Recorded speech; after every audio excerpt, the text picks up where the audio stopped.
Bonjour et bienvenue dans cette nouvelle vidéo au sujet de l'inceste émotionnel, une introduction à l'inceste émotionnel. Et comme vous allez pouvoir le constater, j'ai fait donc une petite série de 3 vidéos sur l'inceste émotionnel et celle-ci étant la première. Et l'objectif de cette première vidéo est de vous partager pourquoi j'estime qu'il est très important de prendre conscience de ce qu'est l'inceste émotionnel et de si cela nous concerne personnellement dans notre vie.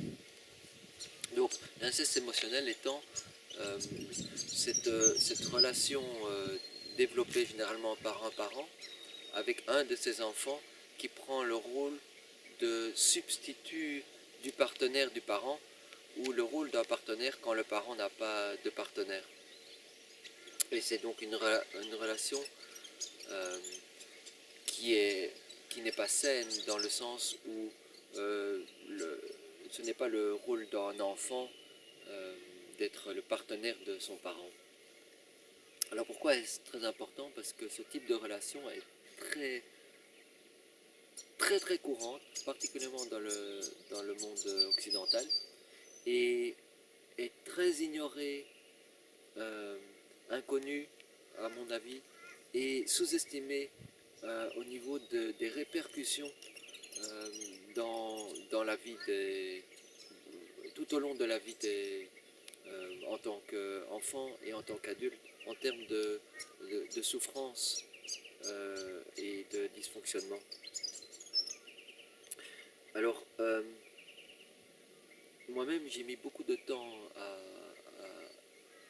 à découvrir et à mettre des mots sur toute une série de dysfonctionnements en moi que je ne comprenais pas. Et cette relation d'inceste émotionnel a ceci de difficile, c'est que comme c'est émotionnel, ce n'est pas visible.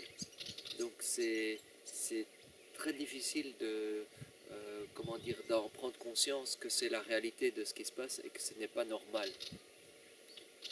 Alors, ben, ce que j'ai fait la plupart de ma vie, je ne vous le conseille pas. Donc j'ai été dans le déni, ou bien j'ai excusé mes parents, ou bien j'ai été dans le déni, où j'ai voulu ignorer ce qui s'est passé. Mais ce que j'ai découvert, c'est que c'est impossible pour moi de bien fonctionner, d'être heureux et d'engager mes désirs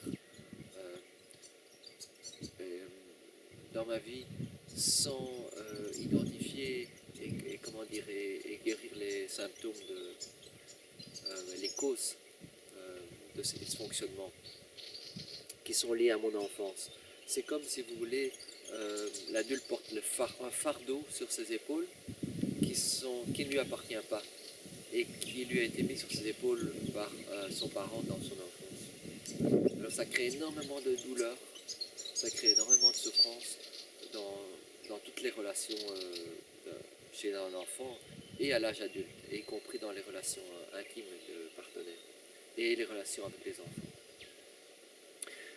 Alors, une chose aussi importante, c'est que l'ignorance n'est pas béatitude, comme l'est le proverbe. L'ignorance n'est pas une excuse valable. Bon, j'ai moi-même aussi longtemps cru que si je ne sais pas comment je peux être responsable, mais c'est très important de découvrir cette vérité et de l'avoir dans son cœur que, aux yeux de Dieu, l'ignorance n'est pas une excuse. Voilà. Et la raison est qu'il y a cette loi magnifique que Dieu a créée, qui est la loi du désir, qui fait que quand on a un désir sincère de découvrir la vérité sur quelque chose, eh bien, on va la découvrir à coup sûr. Et on va l'attirer dans notre vie, notre âme va l'attirer. Et donc, si on est ignorant, c'est donc un choix. L'ignorance est un choix. Voilà. Donc, je vous encourage à, à explorer, si ça peut être votre cas,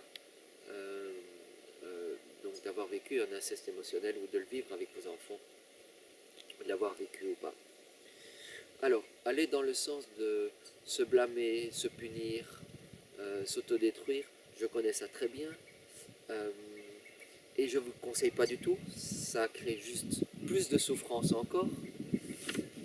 Et aller dans l'autre direction qui est de blâmer ou de vouloir punir les parents, c'est son parent qui a créé tout ça, je ne le conseille pas non plus parce que ça va créer plus de souffrance et pour vous et pour le parent. Donc ce n'est pas la direction que je recommande.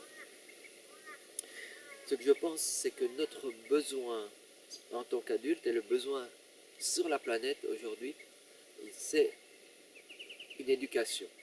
Il y a un défaut, un manque d'éducation au sujet de qu'est-ce qu'une relation euh, euh, saine avec un enfant, comment éduquer avec amour ses enfants sur la planète. Euh, comment, euh, comment se développer une relation saine avec son partenaire également et développer une relation saine avec ses enfants. Nous n'apprenons pas en tant qu'adultes comment éduquer, comment aimer, et malheureusement nous n'apprenons pas à l'école aux enfants ou également comment s'aimer soi-même et comment aimer, et de pouvoir déterminer s'il y a des symptômes par exemple d'inceste émotionnel ou de relations malsaines au niveau de leur enfance. Donc, tant que nous ne sommes pas éduqués, nous ne prenons pas conscience de cette dynamique, mais généralement, malheureusement, nous reproduisons ce que nous avons appris de notre propre parent avec nos propres enfants et nous perpétuons la souffrance de génération en génération. Alors, comment identifier si c'est votre cas aussi, si vous avez vécu une relation d'inceste émotionnel en tant qu'enfant, ou si vous avez une relation d'inceste émotionnel où vous avez vécu avec un de vos enfants. Alors, j'ai traduit un document qui comprend deux checklists. Une checklist étant les symptômes au niveau de l'enfance d'une relation d'inceste émotionnel, donc d'une relation parent-enfant, et l'autre checklist étant les symptômes à l'âge adulte.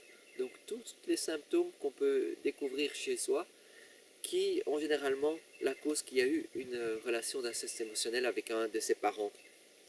Alors ce document, vous pouvez le trouver sur mon site www.uniondivine.info dans le menu ressources. Si vous allez tout à fait en bas du menu, en dessous des livrets imprimables, vous trouverez dans le sous-menu, je pense, des articles, vous trouverez ce document que je vous invite vraiment à lire et à tester pour vous-même pour voir si c'est votre cas. Alors la plupart de ces informations viennent d'un livre, je pense qu'il n'existe malheureusement pas encore en langue française, qui s'appelle The Emotional Incest Syndrome, ou le syndrome de l'inceste émotionnel, du docteur Patricia Love, que je recommande chaudement si vous parlez anglais. Maintenant, je ne suis pas, tout à fait d'accord avec la perception de l'amour. Qu'est-ce que l'amour pour Patricia Love, dans tous les cas. Je pense que parfois ses croyances au niveau de l'amour ne sont pas en harmonie avec ce que Dieu ressent au niveau de l'amour. Donc ça c'est juste une petite mise en garde. Et pour clôturer cette vidéo d'introduction, je dirais que le seul remède pour vraiment développer une vie où on engage ses passions et avec on engage sa vie avec passion et qu'on développe vraiment du bonheur quand on a été l'objet d'inceste émotionnel, c'est de prendre la responsabilité de toutes ces émotions et de toutes ces douleurs en nous qu'on ressent à l'âge adulte et qui ont généralement une cause dans notre enfance. D'en prendre conscience d'abord intellectuellement, puis émotionnellement, et puis de développer un désir d'humilité, de les ressentir et de les libérer de notre âme. C'est la voie que j'expérimente et que je recommande et que Jésus et Marie enseignent, qui peut se faire tout seul ou qui peut se faire avec l'aide de Dieu. Et c'est beaucoup plus simple avec l'aide d'une relation avec Dieu. Et ça, c'est encore une question de choix personnel. Voilà, je vous remercie pour votre attention.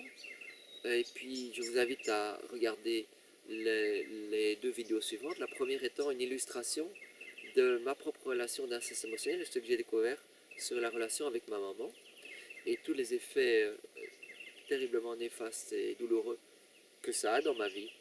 Et la seconde étant une vidéo où je partage plus des compléments d'informations au niveau de l'inceste émotionnel. Voilà, merci pour votre attention et puis je vous dis à bientôt.